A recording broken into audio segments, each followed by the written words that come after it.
Hello friend, welcome to my channel. आज हम IOCL Panipat 2020 जो 1 फरवरी को जो एग्ज़ाम कंडक्ट हुए थे उसके हम क्वेश्चन विद सॉल्यूशन हम आज डिस्कस करेंगे। जिन्होंने मेरे चैनल अभी तक सब्सक्राइब नहीं किया है वो प्लीज़ सब्सक्राइब कर ले, क्योंकि अब आज से मैं हमेशा जो प्रीवियस ईयर के जो क्वेश्चन जितने भी अदर एग्ज़ाम में कंडक्ट हुए हैं उसको मैं अच्छी तरीके से एक्सप्लेन करूँगा। तो चलिए वीडियो को करते हैं शुरू। फ्रेंड, पहला जो क्वेश्चन है हमारा यहाँ पे, एक minute,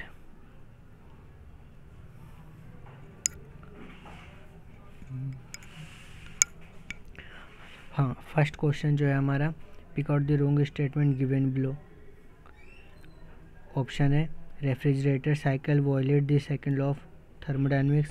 second option B, refrigeration cycle is normally represented as temperature versus entropy plot. Option C, in a refrigeration work require decrease the temperature of the refrigeration and temperature at which heat is rejected. Option D, 1 ton of refrigeration is equivalent to rate of the heat absorption equal to 3.53 kilowatt. तो जो इसका answer होगा ये होगा हमारा option A, क्योंकि इसमें wrong statement के बारे में बताया गया है और जो रेफ्रिजरेशन साइकिल होता है हमारा वो सेकंड लॉ ऑफ थर्मोडायनेमिक्स को फॉलो करता है। चलिए नेक्स्ट क्वेश्चन की ओर बढ़ते हैं। इसमें आप ये भी आप पढ़ सकते हैं, सेकंड लॉ थर्मोडायनेमिक्स के बारे में मैंने यहाँ पे एक PPT अटैच किया है। नेक्स्ट क्वेश्चन है हमारा, the most important property for jet fuel is. Jet fuel क्या होते हैं?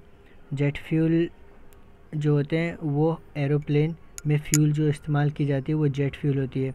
बहुत सारे ग्रेड के फ्यूल्स होते हैं, जैसे कि जेट ए, एक तो होता है हमारा जेट ए, एक होता है जेट A1, एक होता है बी। तो इसी तरह अलग अलग ग्रेड के जेट फ्यूल्स होते हैं और इनमें जो सबसे इम्पोर्टेंट जो टेस्ट होते हैं, पहले हम ऑप्शन के डिस्कस कर लें। पहला ऑप्शन है viscosity, freezing point, calorific value और फ्लैश पॉइंट। तो जिसका ऑप्शन होगा फ्रीजिंग पॉइंट।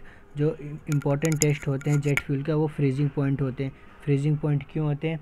क्योंकि जो जेट फ्यूल्स होते हैं वो हाई एल्टीट्यूड पर जा कर के जो भी कोल्ड इन्वायरमेंट होते हैं वहाँ पे जो फ्यूल्स होते हैं उसके फ्रीज़ होने के चांसेस होते हैं, इसीलिए फ्रीजिंग पॉइंट जेट फ्यूल का करना बहुत ज़रूरी होता है।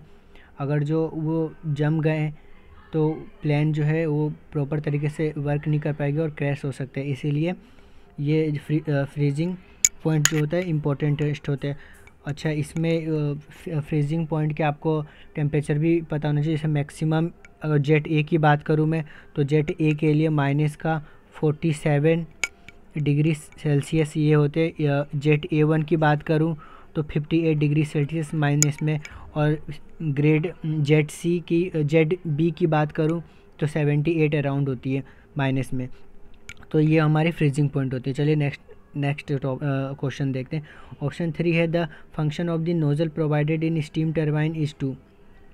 तो ऑप्शन है यहाँ पे A option, throttle down the pressure of the steam, B convert internal energy to kinetic energy, option C increase the viscosity of steam, या D all of the above. तो फ्रेंड, इसका जो ऑप्शन होगा वो all of above होगा। क्यों होगा? क्योंकि जो हमें पता है कि जो स्टीम टरबाइन होती है उसमें जो नोज़ल होता है, नोज़ल कुछ इस तरीके से होता है। ये हमारा इनलेट होता है, ये एरिया ऑफ क्रॉस सेक्शन यहाँ पे बहुत कम होता है। तो जो भी सेक्शन आता है यहाँ पर एक हमारा कंप्रेसर होता है, फिर ब्लेड होता है। कंप्रेसर क्या करता है? कंप्रेस करता है इनलेट एयर को, उसके बाद हाई प्रेशर में ब्लेड पे फेंकता है। जब ब्लेड पे वो स्ट्राइक होता है तो वो हाई वेलोसिटी से वो बाहर की ओर निकलता है। तो ये इसीलिए इसमें ये बताया गया कि इंक्रीज दी सॉरी फ्रेंड, यहाँ पे वेलोसिटी होगा, विस्कोसिटी होगा, वो मिस टाइपिंग हो गई मेरे से, ठीक है। वेलोसिटी ऑफ द स्टीम होगा, और ये जो बी है कन्वर्ट होता है इंटरनल एनर्जी को काइनेटिक एनर्जी में, और प्रेशर जो है यहाँ पे थ्रोटल डाउन भी होता है। यहाँ पे मैंने एक PPT अटैच किया, अगर जो आप चाहें तो उसको पढ़ सकते हैं, ठीक है, जिसके बारे में मैंने अभी आपको समझा दिया है। चलिए नेक्स्ट क्वेश्चन देखते हैं। Pick out the wrong statement. Option A, higher temperature is employ in vis breaking than in thermal cracking, option B, pyrolysis is mild thermal cracking, option C, lead susceptibility of the petrol produce by the catalytic process is more than that of produce by the thermal cracking. Option D, operating pressure and temperature in thermal cracking process is more than that of catalytic cracking process. अब देखिए friend, इसमें हमें wrong statement का बताना है, तो इसमें जो रॉन्ग स्टेटमेंट होगा फ्रेंड हमारा ऑप्शन ए हो जाएगा।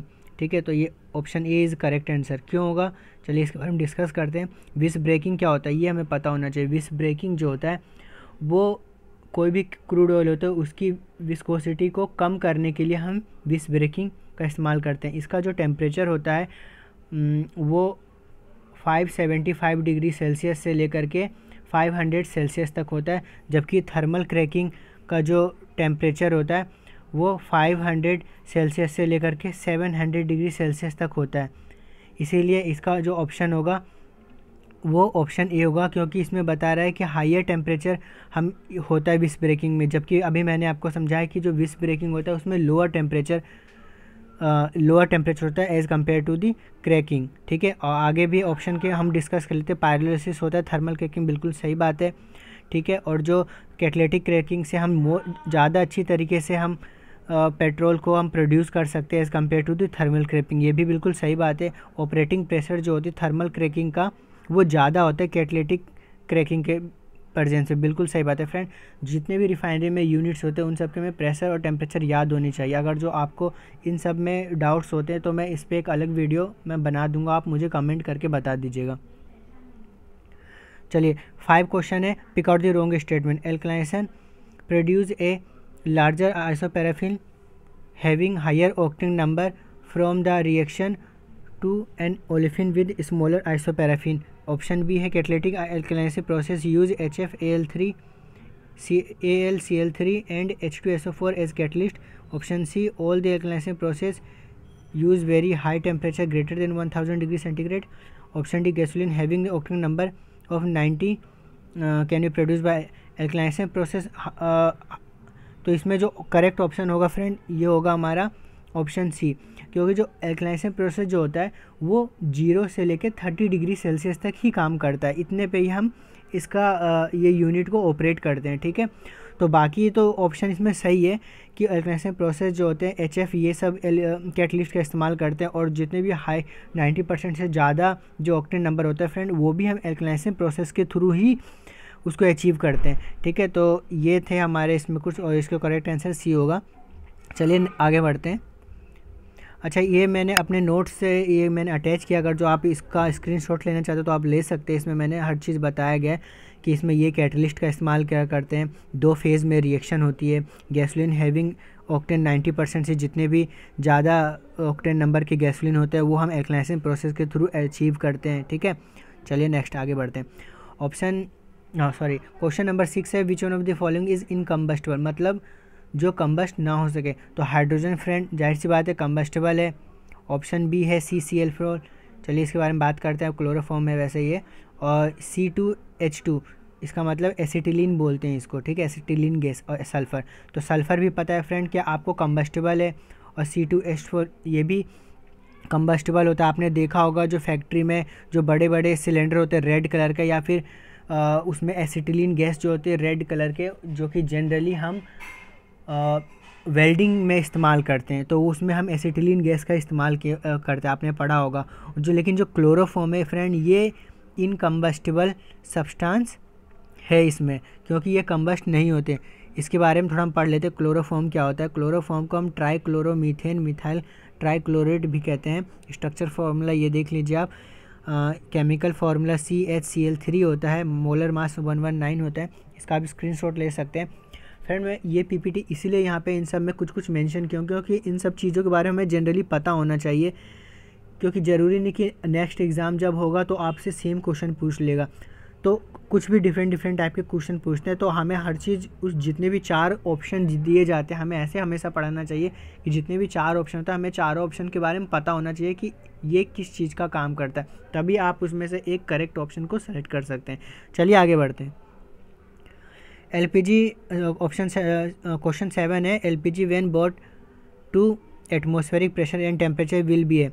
इसमें बोला गया है कि जब LPG को हम एटमॉस्फेरिक प्रेशर में लेकर आते हैं और टेम्परेचर में लेकर, तो क्या होता है? Option A liquid higher lighter than water, option B liquid heavier than water, option C gas lighter than air, option D gas heavier than air.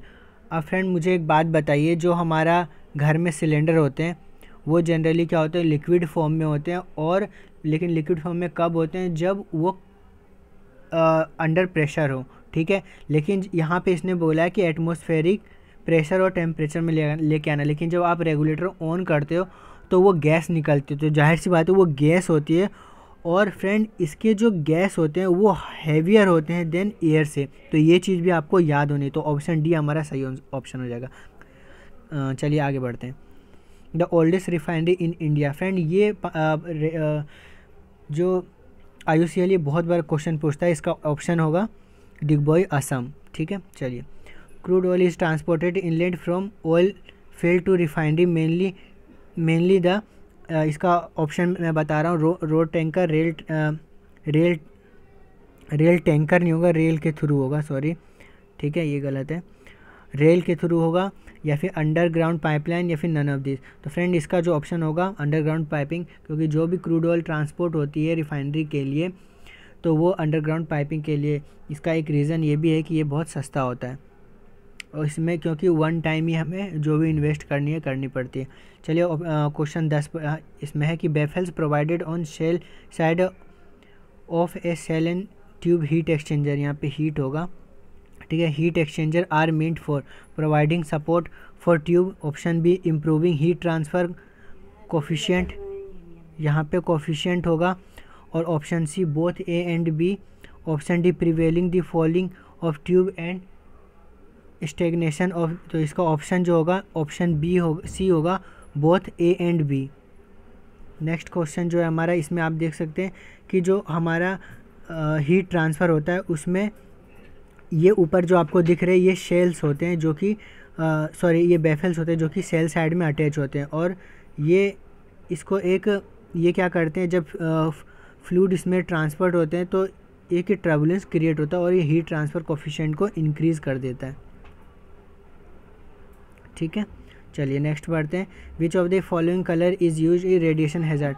ये रेडिएशन हैज़ार्ड की मैंने यहाँ पे चार्ट मेंशन किया है, वैसे इसका ऑप्शन होगा ऑप्शन डी पर्पल कलर। यहाँ पे आप देख लीजिए रेडिएशन जो हैज़ार्ड है इसमें येलो और पर्पल होता है, लेकिन अगर जो येलो ऑप्शन होता तो भी आपका सही आंसर होता। चलिए आगे बढ़ते हैं। During the cold winter season a person prefer to sit near a fire, which of the following mode of heat transfer is maximum. देखिए फ्रेंड, अब ये बोल रहा है कि विंटर सीज़न में जो हम आग के पास बैठते हैं तो हो क्या रहा है यहाँ पे, अब जैसे यहाँ पे आग जल रही है, ठीक है, और यहाँ पे कोई एक पर्सन बैठा है, दोनों के बीच में डायरेक्ट फिजिकल कांटेक्ट नहीं है, इसका मतलब जो मोड ऑफ हीट ट्रांसफ़र होगा वो हमेशा याद रखना कि रेडिएशन के थ्रू होगा, ठीक है। और बाकी ऑप्शन भी हम इसको समझ लेते हैं। कंडक्शन होगा, कंडक्शन हमेशा हमें पता है हमें कि दो फिजिकल कांटेक्ट अटैच हो और जब टेम्परेचर डिफरेंस हो दोनों के बीच में तब होती है। कन्वेक्शन हमेशा जनरली लिक्विड में होती है, कंडक्शन सॉलिड में होती है। रेडिएशन क्या होती है, जब विदाउट मीडियम, इसमें मीडियम की ज़रूरत नहीं पड़ती है, ठीक है। तो इसमें एक चीज़ हमें और पता होना चाहिए, अमाउंट ऑफ हीट ट्रांसफ़र जो कंडक्शन में होता है फोरियर्स लॉ यूज़ करते हैं, और जो कन्वेक्शन है, कन्वेक्शन में हम न्यूटन्स लॉ ऑफ कूलिंग का इस्तेमाल करते हैं, और रेडिएशन में जो है हम स्टीफन बोल्ट्जमैन रूल का इस्तेमाल करते हैं। और इसी के साथ में हमें ये फार्मूला भी पता होना चाहिए, थर्मल रेजिस्टेंस L/K, यहाँ पे L जो है ये हमारी थिकनेस है, ठीक है, 1/H × A ये कन्वेक्शन के लिए, और रेडिएशन के लिए 1/H है। चलिए फ्रेंड, ये आज का इतना ही क्वेश्चन है हमारे पास, और आगे नेक्स्ट वीडियो के लिए इसमें हमें कमेंट, सब्सक्राइब और लाइक करें। बाय।